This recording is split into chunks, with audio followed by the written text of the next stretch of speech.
बाबे तुले की दुकान से असली लगदी उदू ही ने जदों त्रीजा बंदा पैंदा है निशाना बन जाता ना।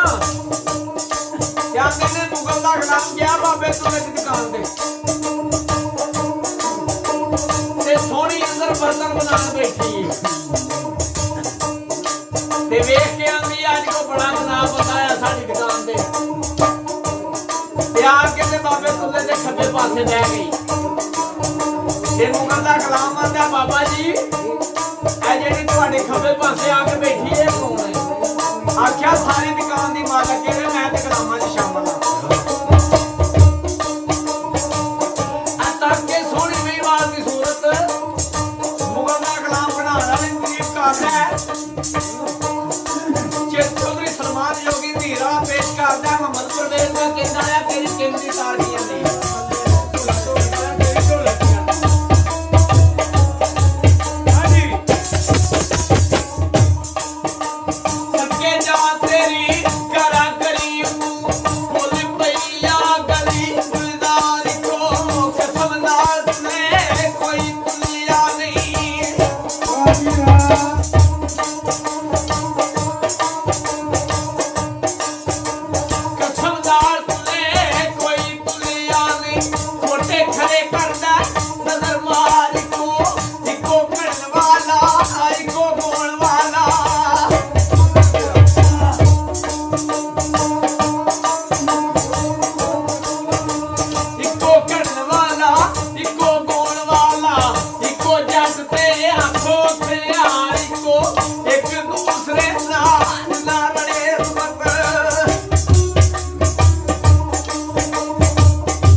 पेश कीते दरिया दे दंदे ते नाले सोहनी दी सिफत कीती।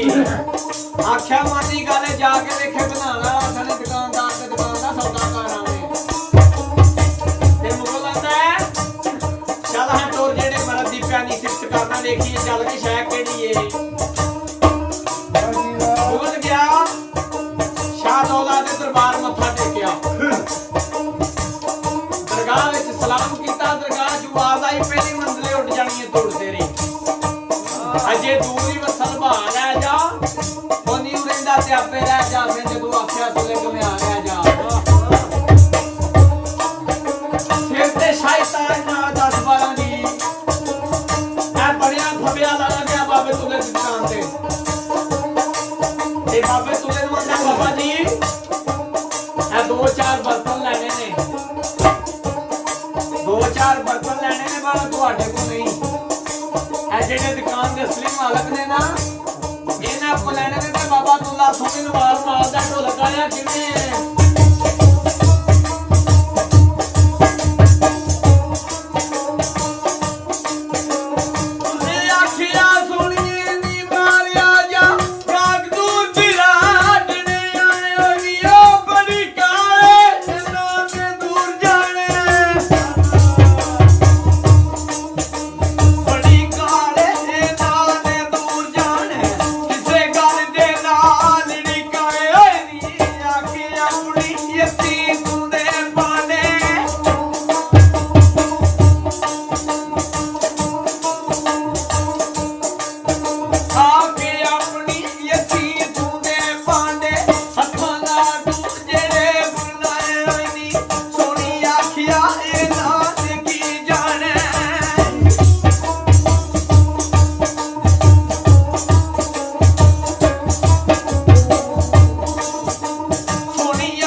ਖਾ ਕੇ ਜਾ ਪਿਆ ਬੜੀ ਔਖੀ ਗੱਲ ਹੁੰਦੀ ਹੈ ਯਾਰ ਦੀ ਨੀਂਦ ਕਰਨਾ ਐ ਮੁਸ਼ਕਲ ਸਾਹਮਣੇ ਆਵੇ ਤੇ ਅੱਖਾਂ ਭਰ ਕੇ ਨਹੀਂ ਦੇਖਿਆ ਜਾਂਦਾ ਜੇ ਕੰਮ ਮਰੀਦ ਹੋਵੇ ਤੇ ਬਿਲਕੁਲ ਆਖਿਆ ਕਾਸ਼ ਖਾ ਕੇ ਜਾ ਪਿਆ ਤੇ ਬਾਬਾ ਤੁਲਾ ਮੁਗਲ ਦੇ ਗੁਲਾਮ ਨੂੰ ਆਂਦਾ ਓਏ ਇਹਨੂੰ ਕੀ ਹੋਇਆ ਆਖਿਆ ਬਾਬਾ ਜੀ ਇਹਨੂੰ ਕਸਰ ਪੈਂਦੀ ਹੈ ਇਹਨੂੰ ਕਸੇ ਕਦੇ ਕਦੇ ਵਾਦਾ ਘਾਟਾ ਹੋ ਜਾਂਦਾ ਹੈ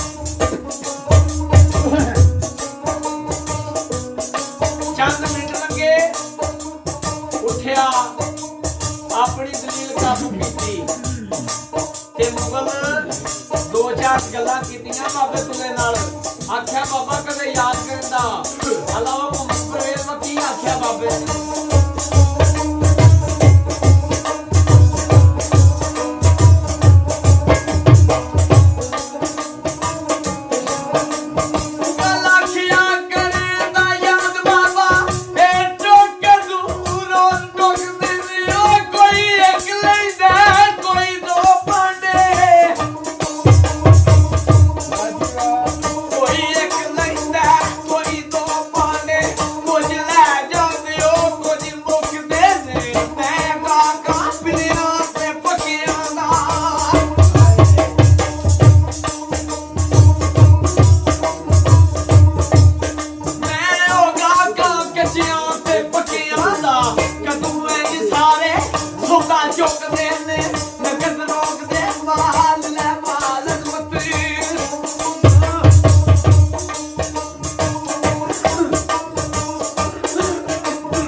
पैर पाना ना ये बड़ा डाडा वेड़ा है तू पाच क्योंकि उत्थे सूफी लिखिया वेड़े इश्क पढ़ के वेखे कख चुन दे जेड़े लखां करोड़ां दे साई हुंदे लख अकल ते ना भावें देन मत्ती कख असर नहीं इना साई हुंदे ये बड़े ढीठ ने जून पैण धक्के ਐ ਸਭੂਗਾ ਅਗਾ ਚਾਈ ਚਾਈ ਹੁੰਦੇ ਐ ਜਾ ਕੇ ਗਲੀ ਮਹਬੂਬ ਦੀ ਵਿੱਚ ਅਜ਼ਮਤ ਇਸ਼ਕ ਇਸ਼ਕ ਕਰਦੇ ਛਾਈ ਮਾਈ ਹੁੰਦੇ ਬਾਬੇ ਮੁਗਲ ਆਖਿਆ ਬਾਬੇ ਤੂੰ ਆਖਿਆ ਵਾ ਜਿਹੜਾ ਇਹ ਵੇੜਾ ਤੂੰ ਪਿਆ ਪੈਰ ਪਾਣਾ ਨਾ ਇਹ ਬੜਾ ਡਾਢਾ ਵੇੜਾ ਤੂੰ ਬਚ ਤੇ ਹੁਣ ਬਾਬਾ ਤੂੰ ਨਾ ਮੁਗਲ ਨੂੰ ਦੋ ਚਾਰ ਇਸ਼ਕ ਦੀਆਂ ਗੱਲਾਂ ਸੁਣਾਣਾ ਹੈ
ਉੱਥੇ ਸੂਫੀ ਸਾਹਿਬ ਨੇ ਕੀ ਲਿਖਿਆ